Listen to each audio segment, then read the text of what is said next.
Yeah, the season just kicked off. It's kicking off today, per se. We're doing the pre-game for the what do you call that now?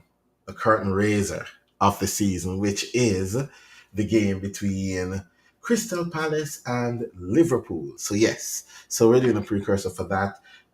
It's the Community Shield.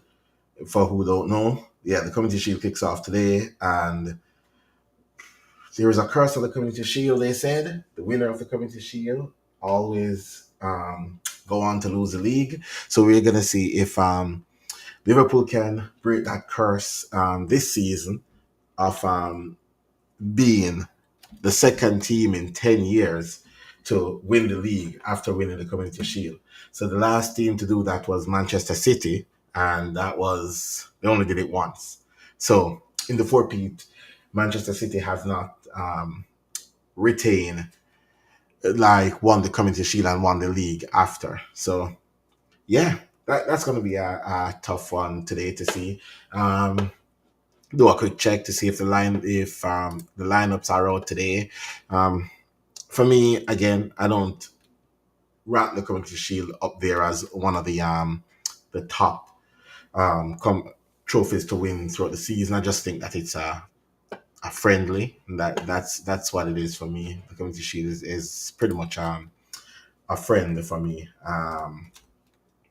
Because it plays with friendly rules. So if it plays with friendly rules, then it is a friendly for me. Um, Lots of things happening. Lots of things happening. We did a live show on Friday, which was a great debate. I enjoyed the debate on Friday with my boys. It's one of them where we were talking about um, Isak and Haaland, if who is going to retain the golden boot. Really, really good show. It was a good little debate with me and Riddick, and I enjoyed it. To be fair, so yeah, we if you want to go check that out, you can check that out on the Friday show after. I uploaded a clip from that as well, from that part. So the video is on the channel of what was transpiring in that one. But it's a really good debate over will Haaland retain the golden boot? Yes, yes or no. I know in different leagues, um, they start already. I know in the what do you call that league? The Eredivisie, they started already.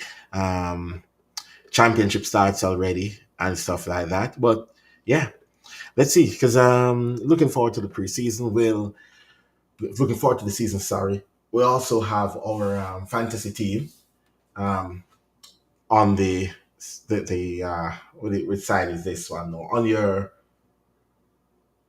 left hand side, yeah, left hand side of the screen. Sorry, on the left hand side of the screen we have the fantasy league. So we have our fantasy league on the left hand side. If you want to join, you can join. We're gonna play throughout the season. It's gonna be fun. It's gonna be one of the integration of the Friday show where we are going to talk about a lot like fantasy. Want to follow that up properly this season. Didn't last season. Season couple seasons before I did, and I followed that up, like follow up the whole fantasy thing like full on. But yeah, um, Crystal Palace. If Crystal Palace win, would I be all pissed off? No. To be fair, I won't be pissed off if Crystal Palace win. If Liverpool win, though, it will be a really interesting season because Liverpool are out and out favourites to win the league after the money spent, all that kind of stuff. Arsenal, I have Arsenal finishing outside of the top four. We also speak about that on the last show. I know there's still a lot of business to be done, but I also have that on the last show too, where I said that I think Arsenal will finish outside the top four because from what I've seen, like in preseason, and again, you can't judge preseason and use that to judge the season because I've seen where Liverpool went out and lose every single game in preseason, but it's something about how they play, and yet, and I don't think Arsenal has changed anything from last season. To be fair, coming into this season to state that they're going to be doing anything better than what they did before. So yeah, so we have that. Now we talk about who's going to finish top four. I think Chelsea is going to be one of them. That's going to be a real surprise this season. For the most, I don't know if everybody's going to believe is going to think that, but I just believe that Chelsea is going to be one of them this season where they're going to surprise a lot of teams. Like a lot of teams is going to get surprised this season with Chelsea. Yeah, there was Isak stuff as well that's been dragging on for the most of the summer. Like I feel like every summer we have to have a saga that gets dragged on right through the summer transfer window, and looks like it's going to be Isak this season that refusing to play for Newcastle again, and Newcastle is refusing to sell him. Don't know how that's gonna work going forward and stuff. Yeah, the lineup is out as yet. As soon as the lineup is out, then we'll go over the lineup for the Crystal Palace game. Um, yeah, City. I think City is going to be coming back firing because we all know Pep doesn't go a season without. He never went 2 seasons not winning a league, so we're going to see what that's like coming up this season with Manchester City. Ryan Cherky, I think Ryan Cherky is going to be a good addition to the City team.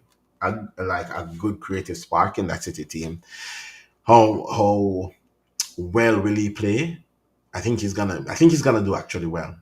It's gonna be tight because I think he's gonna do actually well this season. I think he might be up there with on the assist charts this season for City.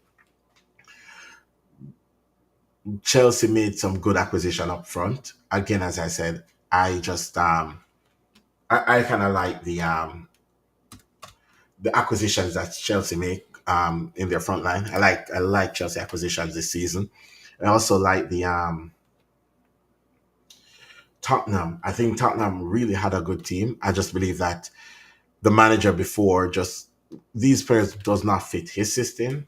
I feel that Thomas Frank will have them pushing for top four as well. Will they make it? Not sure, but Tottenham will push for top four. I kind of think that United will also push higher up the league this season. I do rate the United manager. Like I really wanted him at Liverpool, so I'm not gonna pretend like I don't rate him. I do rate the United manager, but for some reason United is kind of a little bit out there this season. So yeah, we see they're making a lot of acquisition up front, but nobody's leaving the club. So that's gonna be interesting going into the season, this upcoming season and stuff. So yeah, so we'll see how that works. We'll see what the season unfolds. I'm actually looking forward to it, to be fair. And I know I said that like a couple of times that I'm looking forward to the season, but yeah, really, really do. Um, Sorry, give me a second here.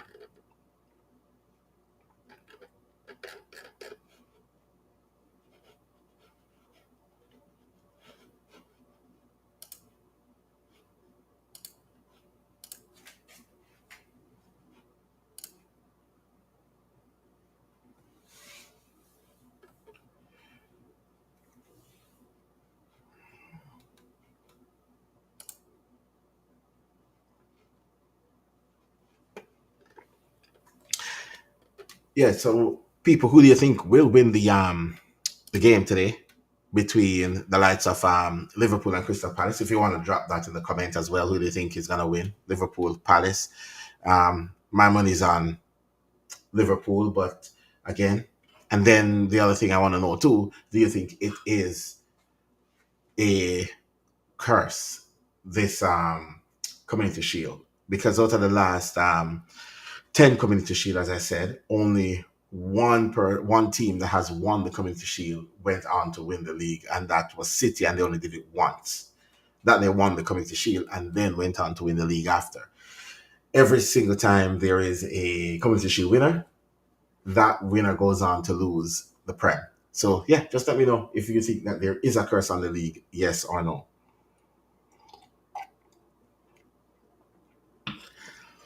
And yeah, where do you think who do you think is gonna get relegated this season? To be fair, who do you think is gonna get relegated this season? And do you think Newcastle should let Isak go? Do you think it's a good thing for Newcastle to be holding out on Isak at the moment, where they are just like pretty much holding him against his will? He wants to leave. He's putting a lot of transfer requests. I think he told him that he wants to leave. He hasn't officially put the request in to leave, but he has told him that his desire to leave, and they said no. I know that the owners from Newcastle came out and said no, he's not leaving this season. So let me know what you think about that. I just believe that should let him go. I know it's coming to Liverpool. I know a lot of people would be like, yeah, if he was going somewhere else, would you have the same um, push for the player to leave? For example, Trent, when Trent wanted to leave for Real Madrid, then did you have the same with Trent wanting to leave? The thing is, I was just pissed off that Trent was leaving for free. That was just the most part of the like where I pissed off at. But for a fact, I know that like Trent could be replaced. I mean, we've seen a lot of players in the past that left Liverpool in similar manner to the way, what do you call it? Isak is leaving Newcastle. We see Coutinho. I mean, people forget Coutinho pretty much had an injury, a back injury, for the whole summer during the transfer window. And then right after the transfer window end, in the July window, he is miraculously fit and put in some of his best performances for Liverpool I've ever seen during that the rest of the season coming up to the winter window, and literally told the Liverpool in the winter that he wants to go, to let him go. And we told him, if Barcelona is able to meet this amount, then you're out the door. And that's exactly what happened. So yeah, there is a Coutinho one that Coutinho left. Luis Suarez again. That's another one that pushed for a move out. So I think Newcastle should just like let him go. And the thing is that Newcastle have dragged this on for so long in the transfer market, where now, if they do let him go at this point in the transfer window, it's now becoming a little bit too late for them now to turn around and be like, okay, then where is the replacement coming from? Because now 90% of the strikers that was on the market is gone off the market, completely gone off the market. The fact that it was rumored that Newcastle could have got Eketike if they had let Isak go, that would have been a replacement. And then they messed that one up. No, they don't have a replacement for Isak. And you have the likes of Benjamin Sesko chosen Manchester United over Newcastle, which is kind of crazy for me. Like, that wouldn't be a choice, but again, the name of the club still hold weight. Not it's thinking that Newcastle is in a better position than Manchester United. They think that a player like Sheshko would have choose Newcastle, but that goes to show that that's not the case. The name of the club still holds a lot of weight, that able to sway the likes of Sesko over to Manchester United, and which is, yeah, again, which is a bit crazy to think about that. But yeah, Newcastle need to get reinforcements in, or they could find themselves like finishing outside of Europe again. And if they finish outside of Europe again, that's going to be more players that's in the club, more their top players in the club that's gonna want to leave. Because if Isak choose to do what Van Dijk did at Southampton before he moved to Liverpool, which is we went in for him in the summer, and Southampton said no, reported Liverpool to the PFA, not the PFA, but the Premier League, for tapping up, and we had to apologize, don't pursue it throughout the rest of the summer. Van Dijk decided that he's never playing for Southampton again and decided not to play for the half season. And Southampton had to sell. So and that's where we get Van Dijk for actually less than what we bid for in the summer. So we bid for closer to 90 million for Van Dijk in the summer, and Southampton said no because they didn't want to sell us Van Dijk. And Van Dijk said, "Listen, I'm not playing any more game," and he didn't play any more game until the January when he got his move to Liverpool in January. So there you have it. So that could be the case with Isak, because Isak could just be like, yeah, I'm not playing any more games for Newcastle. And I don't think Newcastle have the capacity to have the likes of Isak sitting on their bench for or in their reserves for the rest of the season. Because again, the owners of Newcastle have money. That's not what I'm debating. What I'm saying is that with the whole spending situation where they're kind of in a tight spot with spending due to the financial fair play, um, then they can't allow a player like Isak just to be sitting at the club, not playing, and just hoovering up that amount of wages. So I think they have to get Isak off the book if he decides that he's not playing. So you could have a case where he's not playing, they're short a striker, and they literally cannot force him on the field. And even if they decide to pick him for the matchday squad and all that kind of pick him for the matchday squad, and he's not fully fit, it's a risk of an injury, because he could just be, even if you put him on the field, he could just be out there just jogging around, and that's the other problem. So I think it's Newcastle kind of screwed this one up big time, especially with rumors coming out that the player has told the club that he wanted to leave from before the season end. Like, this came out that he said to the club that he wanted to leave from before the season end, and going into the summer, you should have known that the player desire for leaving.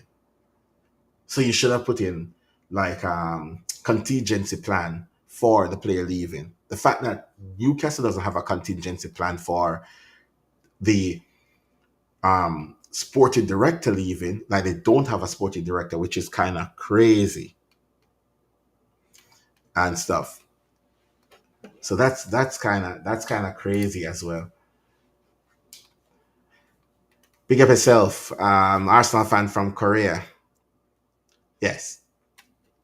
Um, yeah, so that's kind of crazy that Newcastle did not have a contingency plan going into the summer of getting a proper sporting director in, and all that kind of fun and all that kind of stuff that every other club would have, knowing that this is a very important window for Newcastle, because the last time Newcastle was in the Champions League, they didn't strengthen and they couldn't compete on both fronts.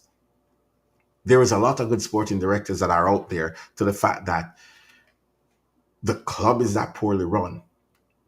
And here I'm thinking that Newcastle was like coming up. They're coming up. They got bought in like the new age, the new, when every club has a sporting director, when every club has um what do you call it? Every club has a model, a structure going in. You would think that for Newcastle, it would be okay then. If our sporting director leaves, we get someone in that can do the job, not give it to a friend to run the business. And going into such an important summer where you need to kick on, because Newcastle needed to kick on this summer. The business that Newcastle have done this summer, it's absolutely poor. The fact that they're getting rejected from almost everyone. It's funny for a rival to watch, like Newcastle getting rejected so much time, but at the end of the day, like, you have to really, really look at it and be like, what's happening? This is supposed to be the summer that you guys kick on. This is supposed to be the summer that you guys really put a marker down. Avian, what's up, bro? We're talking about the whole situation at Newcastle. Newcastle morning. Morning, yeah. It's With Isak. not just Isak, but the whole fact that the club itself, structure of the club is just out of whack. Which this is supposed to be their most important window because they already made Champions League before and struggled due to recruitment. So they didn't bring the right recruitments in, and they struggled going in the Champions League and playing in the Premier League and finishing outside of the Champions League. Going into this, Yeah, you would think that they should have everything like ready going into the so, into this into this window. yeah, it's a little bit unusual to see that there's nothing happening given where their position. So, and I don't think one player should be enough to disrupt the entire program that they have. So it's a little bit unusual. But then again, there's a lot of players that they're trying to sign that also say no to them. So who they're targeting do not want to come to go to Newcastle. Yeah, but also that has to do with the sporting director as well. So they do not have a professional sporting director. That's a fact or an opinion. That's a fact because it's anyhow. I Okay. think I think it's Eddie is leading the signing. some relatives of him leading the signing. So that's the problem that they're having. That's exactly the problem. So that's the problem they're having is that you're going into like a window like this. This is one of the like for them one of the most important windows that they can ever think about having right now. To know that to going into this window with not having somebody there that can get these deals completed because you need these deals to be completed. What about that lady? Amanda something? She's on the board. I don't think she has anything to do with the transfers. But again, like there's a lot of people like that is out there that is like can get you the deals done. There's a lot of sporting directors. Go get one from That's true. go get one from a Brighton. Go get one from somewhere else in the league. Pay the money and get them over. Even Bournemouth or Brentford. Right. Those two could have two good directors as Well, well. the one that was at Bournemouth, we got him, Richard Hughes. Oh, So again, that's what I'm saying. It's the wrong type of signings that they're going into in such an important window. You want the best negotiator, you want the best at everything because you're going into an extremely important window. This transfer for a Newcastle because this transfer window pretty much could be the make or break for Newcastle. but then again, what? Today is the 10th, and the transfer window close what? Which date in September? The last day of September, I think the last day of September the transfer window closed. So But basically, they have about 2 months then. So who knows what will happen then? about a month. They have a month. They have this month to complete everything. The problem that they're having is everybody try to do their business early. So the players that are left on the transfer market right now are players that clubs are trying to Nobody get rid of. wants. Not Okay, so Newcastle can come to City and get Jack Grealish see, and Calvin Phillips. those are the type of players that are left on the market right now. It's not the players that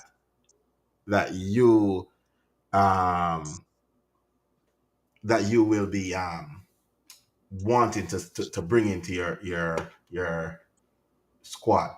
And Is it also safe to say that Liverpool has a role to play in what's going on with Newcastle? Give me a second. I'm gonna come back to that. Big up Kenny for the comment. Newcastle will be fine, not a problem. Yes, and I'm not saying that Newcastle will get relegated or anything. I'm just saying that Newcastle could, if with the proper people in charge right now, Newcastle could have put a serious stake as a top 14, like a genuine top 14, because at the end of the season, last season, coming up to the end of the season, if I was supposed to alter every single team in the Premier League, everyone, if I'm looking at a team that is 2 to 3 signings away from becoming a genuine top four contender, Newcastle was on the top of my list. Newcastle was, Bro. for me personally, they were a goalkeeper, a centre back, and a left wing and a right winger away from becoming a genuine team that can challenge for the Champions League next season easily. That was where I was with Newcastle. Like my thoughts on Newcastle coming off at the end of the season. Yes, Liverpool have a massive role to play. Yes, um, what's his name told Isaac told them by the end of the last season that he's about to leave. Now, knowing that that's the case from the end of last season, knowing you're going into the season and you might have a little bit of constraint on how much you can spend with PSR, because that's a part of it as well. PSR plays a massive role in this. Newcastle have very, very rich owners and nobody's taking that away from them. Like, but you can't spend if the PSR says you can't spend. Go know how PSR works is this is that if Newcastle has sold Isak to Liverpool, the starting of the window, 100 million upfront. 100 million upfront would have pushed the spending that they have by about 2 to 300 million extra that they could spend on what they're spending. But you see, yeah, although you may not see much signing for or any signing for Newcastle, I don't think based on the squad that they have, I don't think it's of any dire need. I think they're able to bring in one or two, and the squad is still good enough. The squad is good. Okay, the squad is good enough if you're competing for the Premier League. The squad isn't good enough if you're competing for Europe. You're competing in Europe Champions League and the Premier League at the same time. Simply means that you're going to be using a lot of these players are going to be overplayed, which could result to a lot of injuries. This is just my opinion, and I don't, and this is what I'm thinking. I don't think Newcastle is in Europe to win Europe. I think at the moment their aim is to be there, but not to win it, and then focus on making it until they decide to win it. So this is the thing too that I think a lot of people kind of miss when you're talking about being in the Champions League as well. Newcastle can't afford to finish in the bottom half of the Champions League group stage. Why they can't afford to do it is that your club in Europe is kind of putting yourself on the shopping market for players to look at your project to be like, look at what we're doing, come join us, kind of thing. But, but even without the finishing too far in the Champions League, remember as well, the Premier League itself has a pull. So if they're able to finish top four in the Premier League, that's also another pull. That's what you would think going into this season, in this transfer window. Everybody would have thought that going into this transfer window that finishing top four is a pull. The problem that I think Newcastle is having, and it is not the club isn't attractive, the project isn't attractive because I believe Newcastle has a really good project happening. It's a person who's selling the project to the signings that they're trying to sign. That is where the problem comes in. It's not Well, the that's a different story. Yeah, it's not the project that Newcastle have. Newcastle have a good project. Newcastle have, for me personally, the best midfield three in the Premier League. When they're talking about a Premier League midfield three, I believe that Newcastle have the best Premier League midfield three. I believe Newcastle have one of the best strikers in that Isak in the Premier League. I believe that there's a lot of players in the Newcastle team that can get Newcastle up, push Newcastle up a level.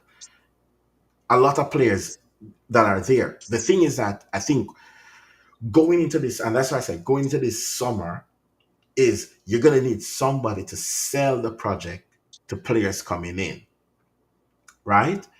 You, for example, the fact that Isak wanted to leave, and you're looking to bring in a striker. You're looking to bring in a striker and letting a striker know that, listen, Isak is going to be leaving. You're going to be Isak replacement. It's a World Cup year. We're looking to in 2 years we're looking to challenge for the Premier League. That's what we're trying to build. 2 to 3 years, we're going to look to challenge for the Premier League. We want to be contenders of winning a Champions League in Europe or a Europa League, whichever competition that we're going to be in. But that's where we're going to be every season, in and out. And you are the person who's going to help us deliver that. These are the type of signings that we're going to be looking at coming up in the next 2 to 3 years to bring into the club. You got to sell the project. It's a project that you're building, so you have to sell the project to a player. The fact that they can't convince, and these are not even top players that they're trying to convince. Some of the players that turn them down. That the fact that Well, you can't convince some of these players to join. The fact that you couldn't convince Embuemo to join you over Manchester United. The fact that you can't convince Sesko to join you over Manchester United. The fact that you can't get um Jao Pedro, Liam Delap to choose you over these clubs. Like, there is the person who's selling the project is the problem. Because you can have then just need to move them. yeah, but that's it. You can have a good product, but if a salesperson who's selling your product is not good, your product isn't getting sold. And I think that is a problem that Newcastle is having. Problem Newcastle is having is whoever is selling that project for Newcastle is not doing a good job, because there's no way that Well, project shouldn't be able to be sold. well, I guess the board members, they are the one responsible, because at the end of the day they are the one that who assign persons to carry out that Yeah, task. that's where the biggest problem is for me at Newcastle right now. It's that the board is the one that's the problem. The fact that a player look at you straight up and tell that he doesn't want to leave, the fact that he doesn't want to stay, the fact that over 100 million was put in for the player, the fact that you let it drag on until this stage of the season. Now everybody who has their player that you're going to be looking at right now is about to start the season right now. So you're going to go into a club right now that's going to start the season and said, I need this player. That club is going to look at you right away and said, you have to pay more for the time, for your timing. Because any player that they're going to get, just like the player that you're going to get, have to come in, adjust, and it could be a detriment to their targets for whatever target the club wants to achieve for the season. If you're going to get starting players from other clubs, if you're going to go to other clubs now and pick up bench players, for example, if now you turn around and head into Manchester City and you're going to pick up Jack Grealish from Manchester City, that just shows the other players around, like the Gameresh, the Tonales, and all those other players that's there, that you're not serious in what you're doing. Sooner or later, That when another big club come knocking, there is you don't have a leg to stand on. I'm just double checking the exact date that the transfer market ends. Yeah. While I do that, the team sheet is out. Everybody, the team sheet is out for Crystal Palace and Liverpool. So it is Henderson in goal. They're playing. It's on one football. They say they're playing with a back three: Richard, Lacroix, Guehi, Muniz, Kamara, Wharton, Mitchell, Saar, Eze, and Mateta. That's their starting 11.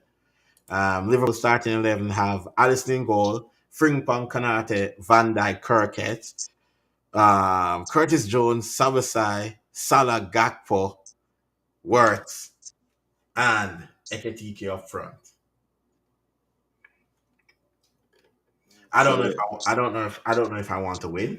To be fair, due to the curse of the FA Cup. Hmm. Yeah, due to the curse of the FA Cup, I don't know if I want to win that as well. But yeah, for me, it's like Newcastle's been highlighted what's happening enough. Everybody's just laughing at Newcastle and just being like, "You're getting rejected so many times. If you're getting rejected so many times, there has to be a reason why you're getting rejected so many times." But to be fair as well, a lot of things can happen or change in 3 weeks' time. So let's see. And also, their current squad is not a bad squad either. The current squad is not a bad squad if you're looking at that you don't want that you're okay with finishing below the top five or six, then it's not a bad squad. But if you are one of the clubs that want to disrupt the top four, if you are one of the clubs who want to disrupt the top six, and you want to cement yourself in there, you have to go out and improving on your squad every single season. Let me ask you something. Do you think Man U squad is better than Newcastle squad right now? No, no, Manu squad isn't better than Newcastle squad right now. Again, the difference is Manu squad isn't playing 2 games a week.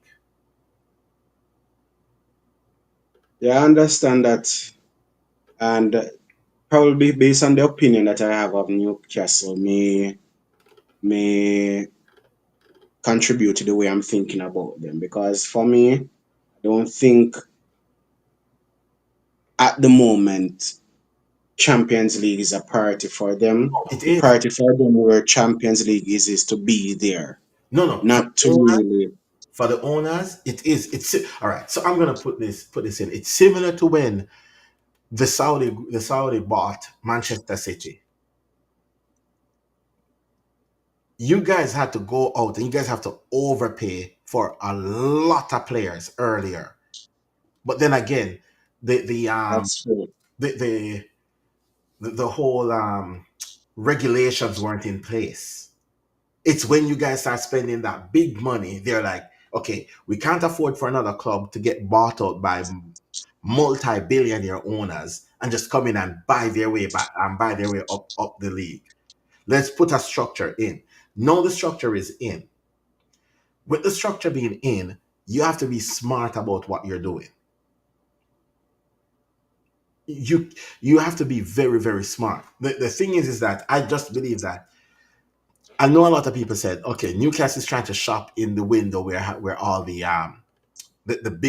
big clubs are, and it's that kind of stuff. One, there's a lack of elite talent right now in the world. A lack, True. lack of elite talents. So I agree with it. we are all shopping in and around the same pool. Shop. Yes. True. So it's not the fact that Newcastle is shopping outside of where they're supposed to shop. It's the fact that the top clubs have to shop in where Newcastle is shopping because of the talent pool that's out there right now. I feel like the talent pool is hitting a reset, and once that happens, you're gonna find more and better talents coming out in the future. But for right now, the talent pool is not the greatest. Let For me ask you example, something. Not to just to switch a little bit. Liverpool signed how many players for this summer? How many new players? Um, Jesus. Like I'm so excited with all of the links that I stop count. But give me give me a second. Let me pull that up. I know. All right. So we signed Mamadashvili. We signed a backup goalkeeper. So we signed two goalkeepers this summer. We signed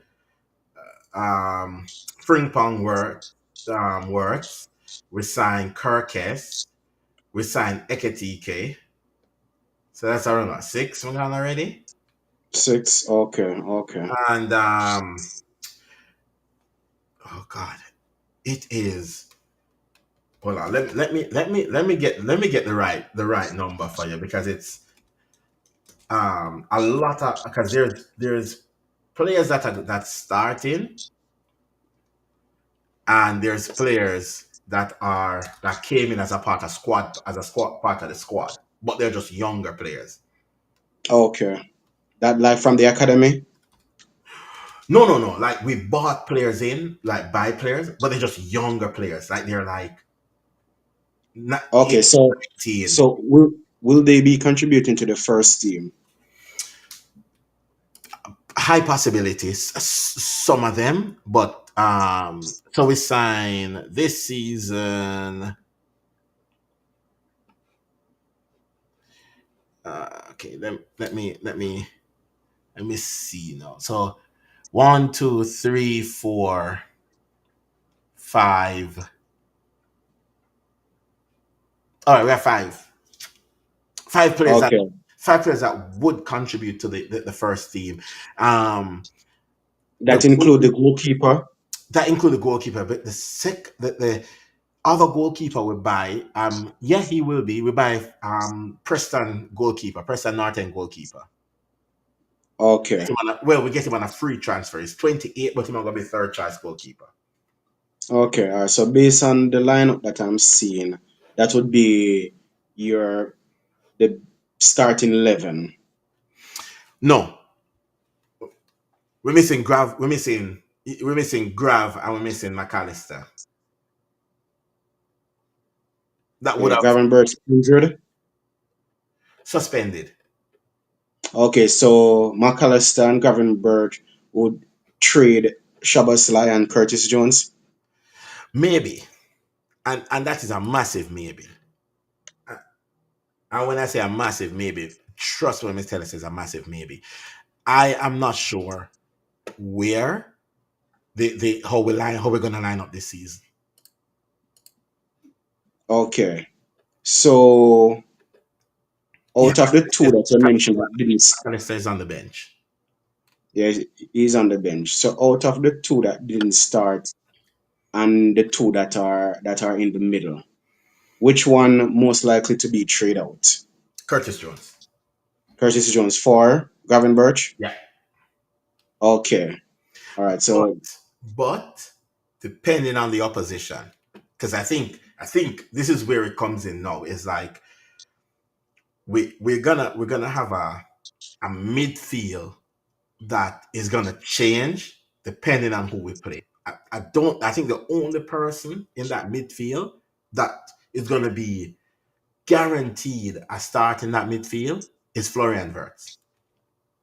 okay, I think everybody else in that midfield is gonna be rotated constantly. okay, I think it's gonna be there's not gonna be a set partnership in that midfield. So if, for example, the first game of the season we're playing Bournemouth, I think we're playing the first game of the season, you might see a midfield of McAllister and Sabasai. No, pretty much no defense, no DM in the team because we just have to go out and just because we know the other team are gonna just be on the back foot. okay. So it looks as if your squad is smaller than last season as well. No, so the thing why I said no is this is that a lot of the French players their last season is getting moved on, and a lot of academy players that are ready for first team football is coming in. Okay. So, for example, last season we had Diaz and what do you call it up front. We still need to finish more business. Johnson Yeah, we still need two more centre back. The club is looking to bring in two centre backs before before the transfer window ends. the window ends. Yes, because we're very very light at a centre back. We have three centre back and two of them injury prone. Okay. So we're very very light in centre back. So the club is good. So we have two more centre backs coming in. We also need to bring in one more striker because we only have one striker in the team. And in attacking, we have Salah, Eketike, Gakpo. That's the lightest I've ever seen Liverpool attack though. This is why the business isn't done. This is why everybody is worried because like everybody's looking at, oh, why we're spending so much money. The problem is that when you really look at the squad still needs to be filled out. So bringing in a Isak and have Isak and Eketike now can play like maybe can play left and play center. So we have like somewhat of a cover left and center. If we get Isak, we're not going to buy a left winger because we're going to give Rio the minutes, which is Okay. which is a very exciting young kid that the whole fan base is excited about. So therefore, on the left, the minutes are going to share between Rio, Eketike, and also Eketike can play up front as well.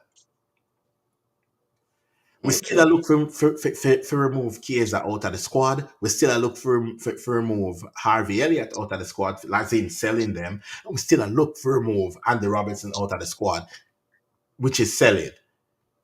So Oh, more money still are coming at Liverpool. So if a lot of people don't want to talk about net spend because a lot of people just believe net spend not real, but this is how you make money. This is how your transfer window goes. You can't spend money if money not coming in. exactly. Liverpool net spend this summer is 120 something million. Okay. So all of the money that we spend this season with net spend so far is 120 something million. And if we can lose up to 300 million this season, rumor have it that we might look into bringing maybe a Barcola if Isak if we don't get Isak in the summer. Or the steel Baleba. Nah, no. Again, is a signing that we're saying that we like, but the thing is that we have Trey Enoya and Noyonia coming through, which is another youngster, a very exciting youngster that the club excited about. Okay. So we are trying not to like block the pathway for young players to come through. Which is good. I like those things. So what we do is that so we go out and we buy like a very extremely good world class or next to world class player, and then have the a young player learning off of that world class player coming through. So it elevates the player. Just like example, like with you guys with Phil Foden. Phil Foden coming through. Phil Foden wasn't rushed. Two, Phil Foden never have the pressure to believe say if him not do it, then it now get done, and it allow him Exactly. to develop properly. A lot. And now you have Nico O'Reilly, you have Oscar Bob. So this is why you guys are so like. A lot of people think that City is a bit quiet this transfer is because like you guys looking for first teamers who are gonna come in to improve the squad, not players who are gonna become a part of the squad. So because there is Exactly. so because that's the case, and again as I said, the talent pool is so poor, it Have is to look from within. It is one of them. It's hard, um, because that's it.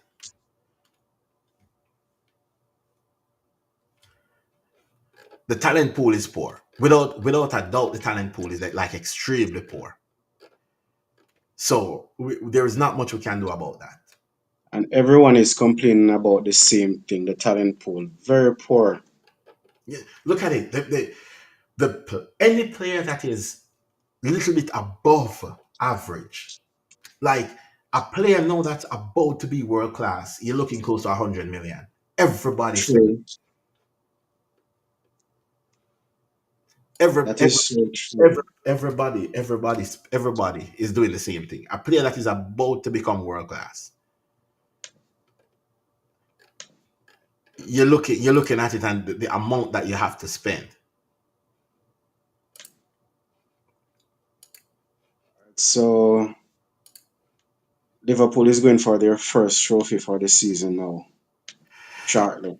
We're going for the first. We're going for the first plate. The Arteta Cup. We're trying to win the Arteta Cup right now.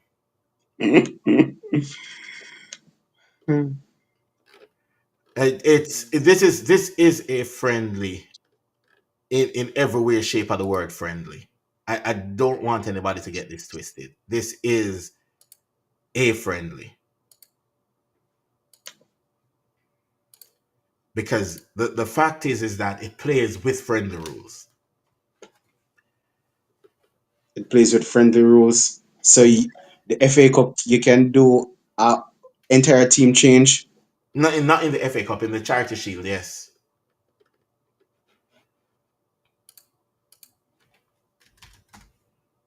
Oh, it's Community Shield. Okay. Yeah. It's a Community Shield, Charity Shield, whatever they want to call it.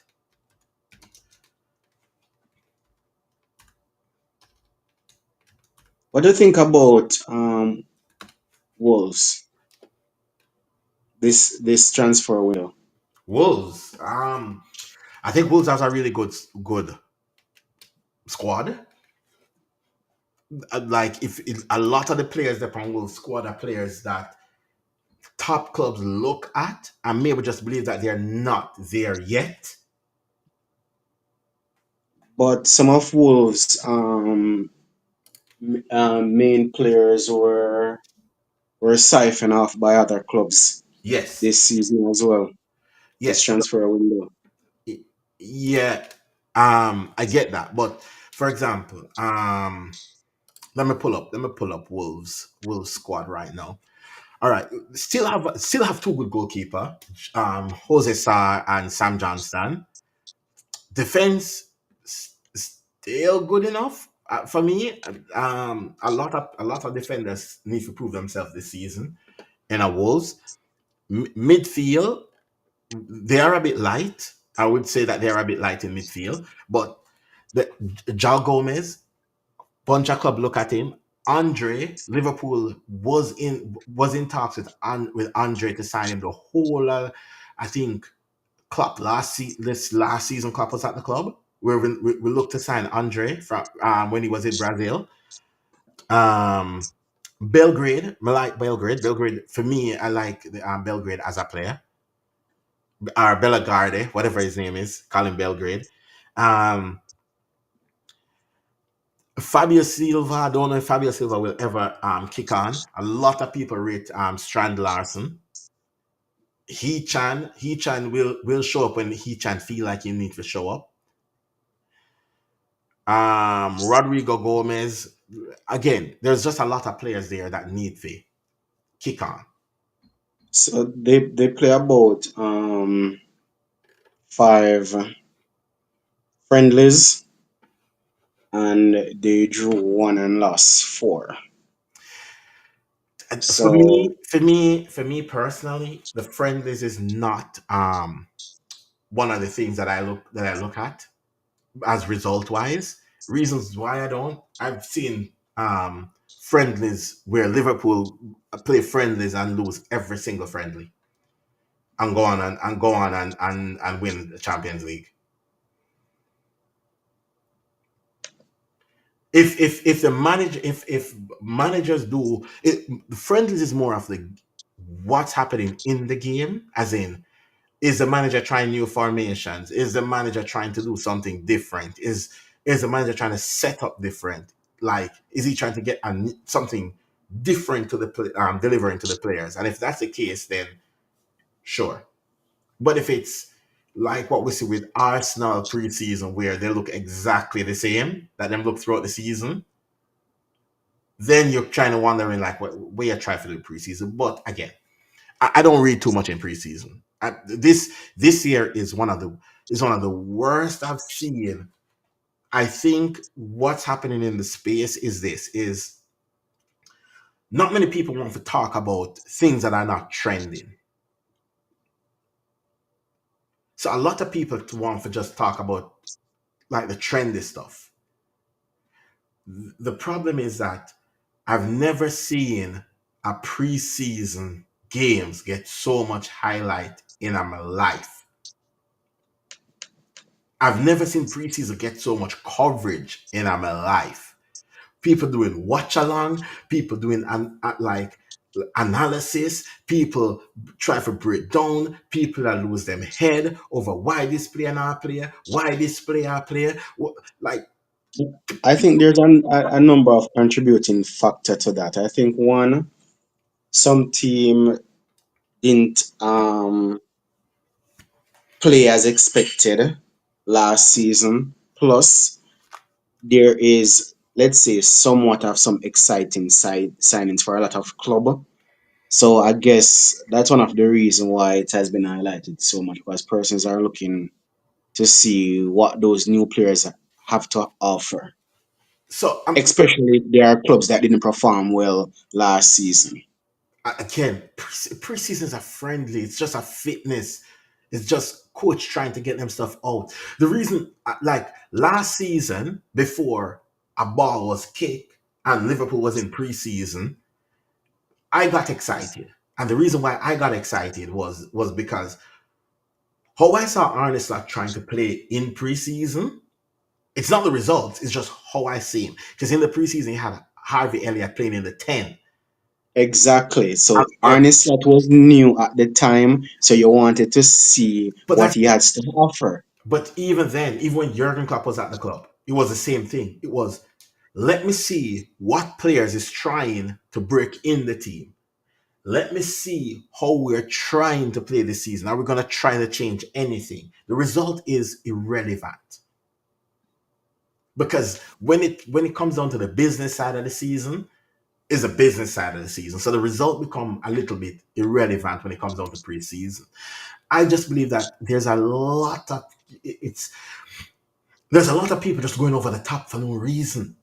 People, like I seen people doing player ratings In preseason, preseason.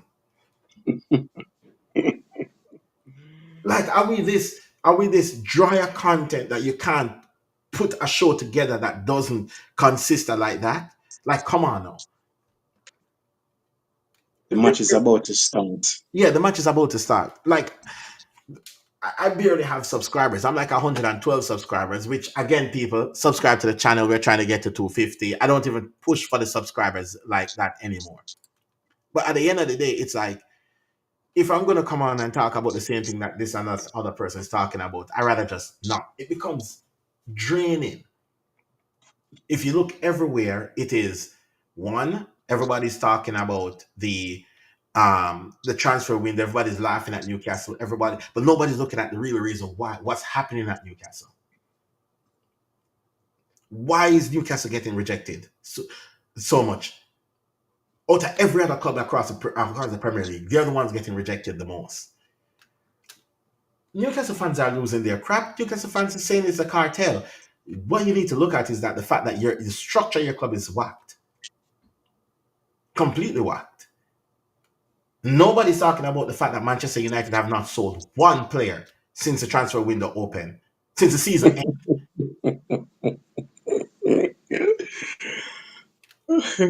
Nobody's talking about that. That Manchester United have not sold a player since the transfer window end. They, But at least they loan. One. Only one player leave Manchester United on loan. One. The rest of them contract end. But anyways, the stream, we're gonna end out on the stream right here because the game is about to start and we are gonna watch the game. We're not doing a watch along. I don't think I'm doing a watch along this season. We're gonna do a lot of chat alongs though because the Sunday vibe show is gonna be happening whichever game is on. We'll just watch it while we're talking about the while we're doing the chat along. If it's a good game, then we get to watch a good game. If it's one of those lower teams, then we enjoy the game as well because football is football. But also we have the fantasy league happening. So if you look to your um, left of your screen, you'll see that going off. There's a fantasy. If you play fantasy, you can join our fantasy league. Fantasy league is fun. And yeah, let's see if we can. We'll see who wins this season. The person to beat is Savage City. She's been kicking her ass for years. It's the only female in the group, and she's kicking her ass at fantasy. So that's a person to beat. So if you want to join, yeah, you can join the fantasy. And on that note, catch you on the other one. Remember, guys, like the video, subscribe. We're trying to get to 250.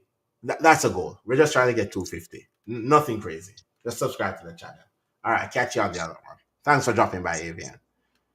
Man, you're welcome. Have a good one. Yeah, you too.